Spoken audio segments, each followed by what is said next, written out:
Hello, welcome to Unicorn Princess Tarot. So pag-usapan natin yung pagpasok ng Sun sa Scorpio on October 22. Ayan. At magtatagal siya dyan, October 22, 2024. Magtatagal siya dyan hanggang November 20, 2024. Okay, so yung pagpasok ng Sun sa Scorpio, pag-usapan natin kung ano yung maaaring maging effect niya sa atin. And then, sa mga ibang videos na gagawin ko sa susunod is, i-check mo na lang sa channel, might be uploaded na siya. Kung hindi pa, hintayin mo na lang kung ano yung magiging effect naman niya sa iyong sign. Ayan, sa ibang video. So, ito pang kalahatan na to, no? Anyway, Scorpio, they are the pinaka-intense na zodiac. So, yung sun, once na pumasok siya sa zodiac ng Scorpio, might be there's something na pwedeng mapansin mo during this time na may kinalaman sa mga bagay na pwedeng itinatago mo or sinosuppress mo, pinipigilan mo sa sarili mo, or might be there's this inner desire, gustong-gusto mong gawain, no? Na pwedeng ito naman talaga yung mahalaga para sa iyo. Pwedeng matuon yung attention mo dito sa mga bagay na ito. And maybe something that is hidden, okay? Nakatago. Or yung iba pwedeng hindi pwedeng sabihin, hindi pwedeng malaman ng iba. Ayan, could be a secret. Ayan. And yeah, maybe interest na talagang sa loob-loob mo, this is your interest, or maybe this is something na parang interest mo pero hindi mo pwedeng sabihin sa iba, or could be a hobby, or yung iba pinagkakakitaan. Pwede rin namang person or people na pwedeng interesado ka dito sa person na to, but then pwedeng bawal, no? Something like taboo. And pwedeng nandun yung attention mo during this time na si Sun ay nandito sa Scorpio. So, nung nandito siya sa Libra, of course, kakagaling lang ng Sun sa Libra, and eto nga, October 22, is aalis na siya sa Libra, pupunta na siya sa Scorpio. So, ito medyo, ang magiging effect niya sa mga tao is that possible na from thinking about other people during this time na nandito siya sa Libra, no? Kung paano ka magiging fair sa iba at paano naman yung ibang tao magiging fair para sa iyo. Ito maybe during this Scorpio, Sun in Scorpio, medyo usually nagiging quiet or tahimik lang no? Nagiging mas more on passionate sa mga inner desire na meron ka sa sarili mo. Okay? And napaka-intense ng feeling during this time, no? Maybe there's this healing na pwedeng ibigay mo sa sarili mo or gawain mo sa sarili mo, no? Kasi pwedeng yun nga, may mga bagay na mahirap tanggapin, na pwedeng mapansin mo, makita mo na kailangan mo tanggapin during this time. And a lot of transformation, ayan, na kinakailangan mong gawin within yourself. And high chance din na magkaroon ng pagsiselos during this time. Kasi nga, pwedeng, kung hindi man yung sikreto mo, yung mapagtuunan mo ng pansin, is pwedeng yung sikreto ng ibang tao. Sikreto ng partner mo, if you do have one. And pwedeng nandun yung kagustuhan mo, no? Or medyo lalakas yung feeling mo na parang may tinatago tong taong to, parang gano'n. Kailangan malaman ko yun. So, nandun yung feeling. And medyo heightened yung ating emotions during this time. So, pwedeng maging malakas nga yung kutob, no? And ito pwedeng nga magdulot ng jealousy. Ito yung jealousy, hindi lang naman kasi sa love. Pwede rin namang sa, if you have workmates or sa trabaho mo, pwedeng yung boss mo laging tinatangkilik si ganito. So, pwedeng nandun, ma-develop yung jealousy mo towards your workmates. And or, jealousy pagdating sa, if you are a child, di ba, or anak, pwedeng sa kapatid mo, bakit itong si mama, laging tinatangkilik yung kapatid ko. So, ganun, na nagkakaroon ng jealousy. And tendency din na maging mas manipulative tayo during this Sun and Scorpio. Kasi medyo yung negative qualities ni Scorpio is lalabas sa bawat isa sa atin. Especially during this time na si Sun ay nasa Scorpio, nagkakaroon ito ng hindi magandang placement na parang nagkakaroon ng panlalaban, no, sa placement ni Planet of Pluto and Planet of Mars. Maybe nandun yung kagustuhan mo na magkaroon ng transformation, pagbabago, pero hindi magawa or hindi pwedeng gawin, either hindi magawa or hindi pwedeng gawin yung mga actions na dapat gawain para mangyari itong pagbabago na ito. Okay? Sa iba, for example, pagdating sa love, paano ko babaguhin itong aking love? Hindi pwede kasi pwedeng yung iba, may mga anak kami. So may mga nagiging dahilan na makikita mo na pwedeng gustuhin mo man yung pagbabago, maramdaman mo man yung feeling na parang kailangan talagang baguhin, but the problem is, paano ka magte-take ng actions. It's having opposition. Etong si Mars at saka si Pluto, no? Nagkakaroon sila ng opposition and squaring with the planet of Sun in Scorpio. Medyo hindi siya maganda. Yung iba, gustuhin mo mang kausapin yung isang tao regarding something para magkaroon ng pagbabago, medyo mahirap gawin during this time. Ito hindi lang siya sa love applicable. Depende siya sa kung ano yung rising sign mo, yung sun sign mo, moon sign. Just check your signs, sun sign, moon sign, rising sign mo. And then, i-watch mo yung mga video doon kasi pwedeng magbigay din ng guidance ito sa'yo. Okay? Check mo yung ibang video ko na ginawa regarding Sun and Scorpio. So, yeah. Itong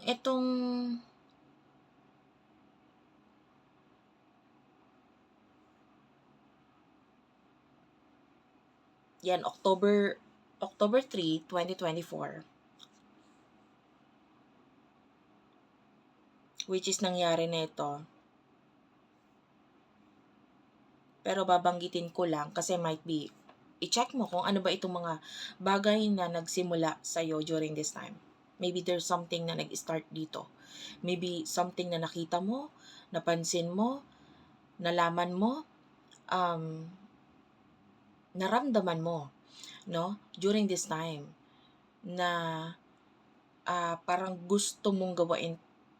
Kasi nandito yung conjunction niya with the rebellious energy of Black Moon Lilith Nagkaroon ng pagsasama yan si Sun at saka si Black Moon Lilith. Ano ba yung nangyari during this time na itong si Sun ay nagkaroon ng pagtatabi with the, pagsasama with the Black Moon Lilith? So yung ano ba yung eagerness mo na gawain during that time pero hindi mo magawa because may mga limitasyon or may mga nagpipigil sa'yo. And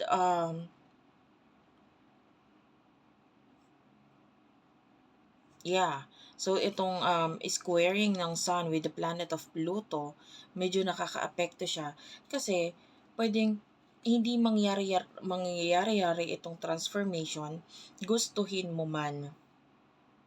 Dahil yung dahil dito sa mga bagay na nakakaapekto sa iyo. Depende kasi kung ano yung area ng buhay mo na tatamaan nito, ano. So this is general. But anyway,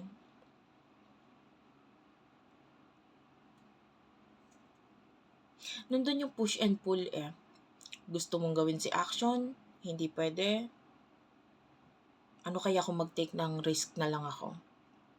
Huwag na lang kaya. Parang ganun, may pabalik-balik na energy. So, pero nandun yung talagang alam mo sa sarili mo kung ano yung gusto mo. Talagang alam mo sa sarili mo kung ano yung dapat mong gawin. Andun lang yung paano mo gagawain? Dapat bang gawain? Diba? So, that could be the effect of this Sun in Scorpio for you.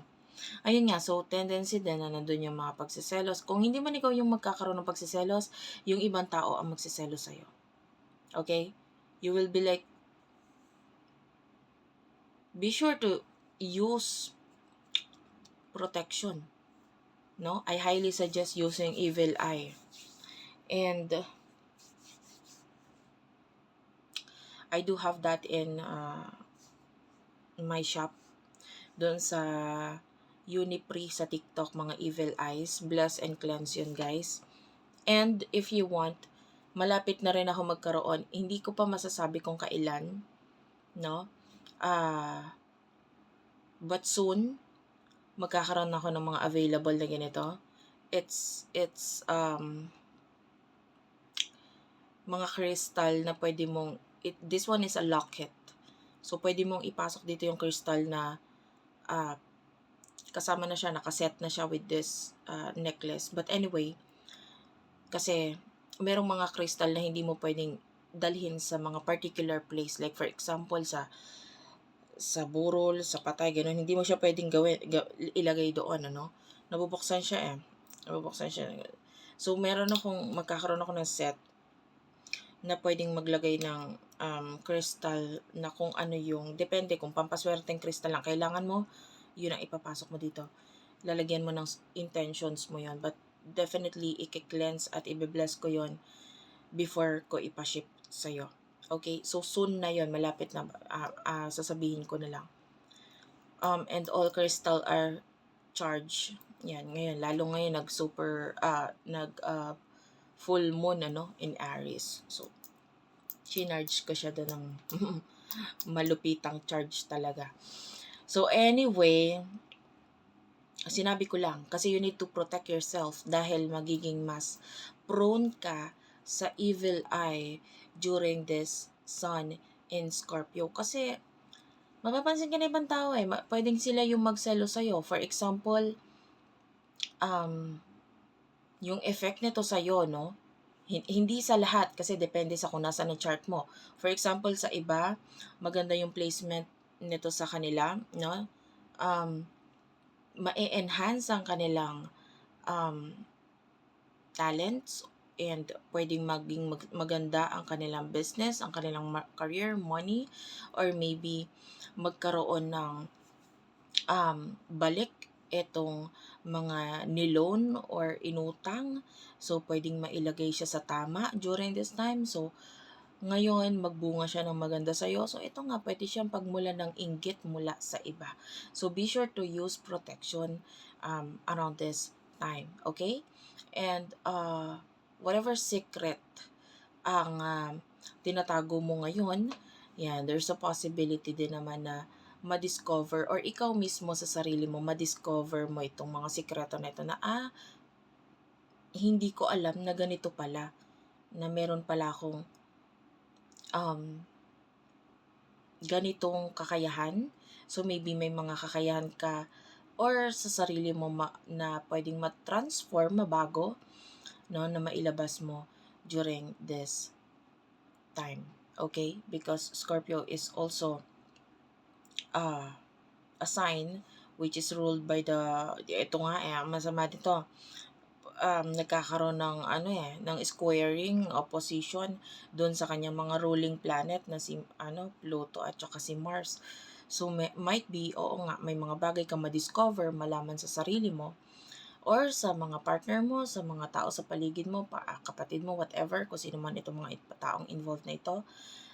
Kaya lang yung maaaring pag-take mo ng actions regarding that is maapektuhan. So gustuhin mo man magkaroon ng pagbabago, transformation, medyo mahihirapan. So,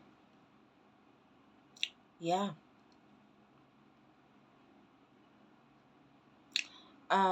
Be sure to follow and like our page. Hindi mo siya masa-search sa Facebook. I don't know why. Madam Pri, Unipree, kahit i-search mo, kasi tinry ko using other accounts, hindi talaga siya ma-search din. So, I highly suggest na pindutin mo yung link dyan sa baba. Okay, sa description box, tignan mo yung link ng Madam P Unipree. Okay? Bakit kita pina-follow doon? Una sa lahat, kung gusto mo magpa-personal reading, diyan ako tumatanggap ng personal reading. Diyan ka pwede mag-inquire, astrological reading. Okay?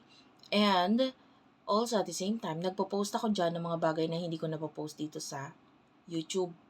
Okay? Like yung mga pictures or reels na short lang pero nandun yung meaning, etc. Horoscope, etc. May guides ko din. So, kung gusto mong mas mag-guide pa kita, no, dahil nakukuha mo yung energy na ako talaga yung nagbibigay ng guide sa'yo, might be, mas maganda ko i-follow mo din ako doon, ano? And, yeah, thank you for watching. I love you all and bye-bye!